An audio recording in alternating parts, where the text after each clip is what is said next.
In this episode, we undress the bike, do the first checkups, and almost burn the bike down. Hey, what's going on, everybody? I hope life is treating you well and every single one of you are riding your dream bikes every day. If you're here, it means that you've seen my first video and you know that I recently acquired a new motorcycle, which is actually not new, but it's just new to me. And that beauty is this 1996 Yamaha YZF600. This is a very short run generation of this bike. Yamaha built this motorcycle for about 2 years only, from 95 to 96.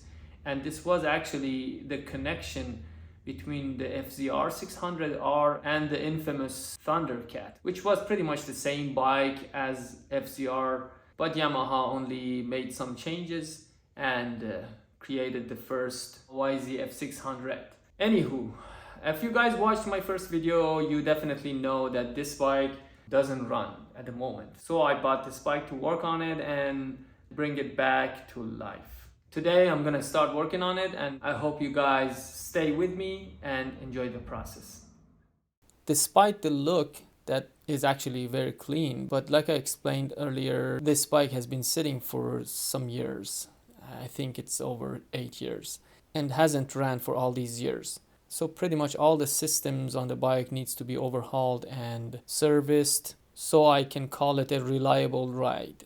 And that includes the engine itself, spark plugs, probably coils, fuel system, and this is a carburetor bike, so it's not that easy. Brakes, suspension work probably, tires are shot and need to be replaced, and also the chain is kind of rusty and at some point I need to replace that as well. But obviously I'm gonna start with the engine before anything else, and before spending any more money in it, I need to make sure that it runs. So first we're gonna attack the engine and start it up. Right now the bike starts but doesn't run. So my guess is most probably the fuel system and carburetors. Like I explained in my previous video, I'm no mechanic, but I'm an engineer. So I'm pretty sure I'm gonna be able to figure this out. As you may know, every gas engine needs 4 things to run: compression, air, fuel, and spark. I'm gonna start with the easy one. I'll check the spark. Hopefully if we have spark, then I'll move on to the next step. But before doing any of that, we need to remove all these plastic fairings out of our way so we can start working on the engine. So let's get into it.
Alright, so far I've pulled the gas tank and the airbox out of the way. I just want to quickly show you the condition of the carbs before I pull them out. This is what the carbs look like.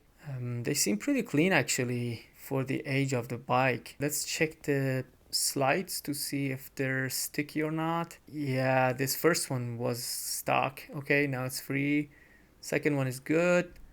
The third one is also a little sticky, but the fourth one is good. So yeah, a couple of them were kind of stuck, but overall doesn't look bad. So hopefully we get lucky on this one. Let's pull the coils and see what's the condition of the spark plugs. Yeah, a couple of these coils actually were loose in place, and I can see some rust on them. It seems like that these have been loose or pulled out for some time now. The other two are okay, they were installed, but these were like loose, so that kind of worries me. Now I'm checking the spark plugs to see how they look like. Yeah, the first one, as expected, is kind of rusty on the outside, but the inside is good. The same is the second one.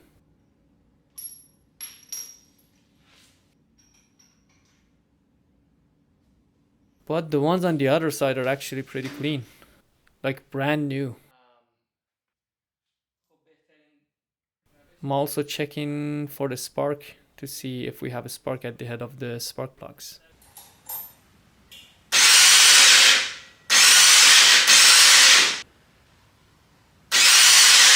Yep, we have spark. Alright, we confirmed the spark. Now it's time for compression test. I'm using a cheap compression tester, but it does the job. And I'm choosing the tip that fits my engine.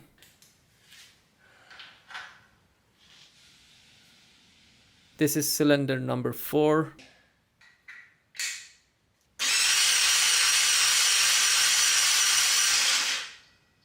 It's a little low, but with all that corrosion on the outside, I expected that. Same for this one.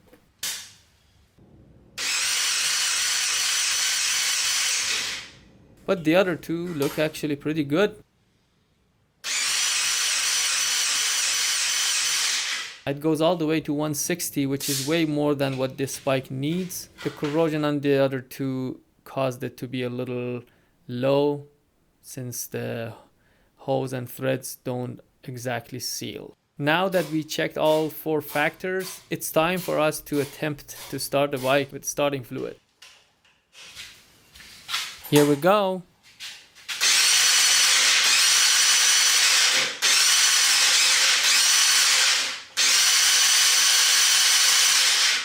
Oops, I forgot to put the spark plugs back in. Let's try one more time.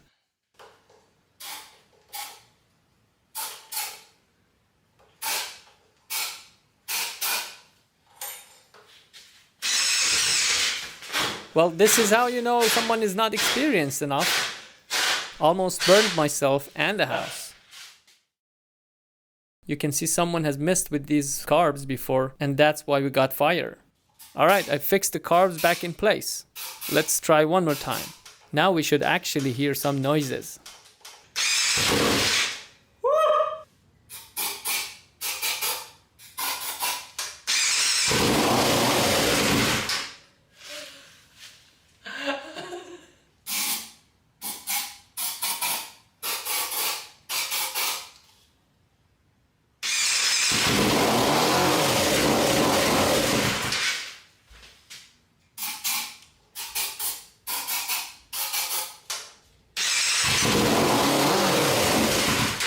Alright guys, as you saw, we were able to get the bike running, and I'm really happy about that.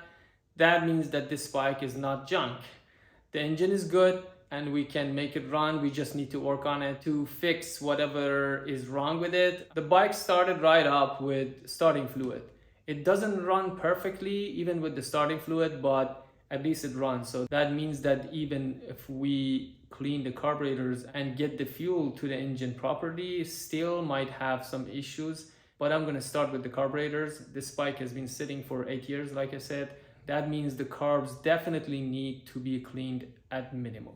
So for next video, my plan is to pull the carbs, clean them up, and put them back on, and hopefully that solves the problem. Then we'll know if there's any further issues with the bike, and we'll go from there. So I'm gonna finish this video right here. Thanks for watching, and see you guys in the next video.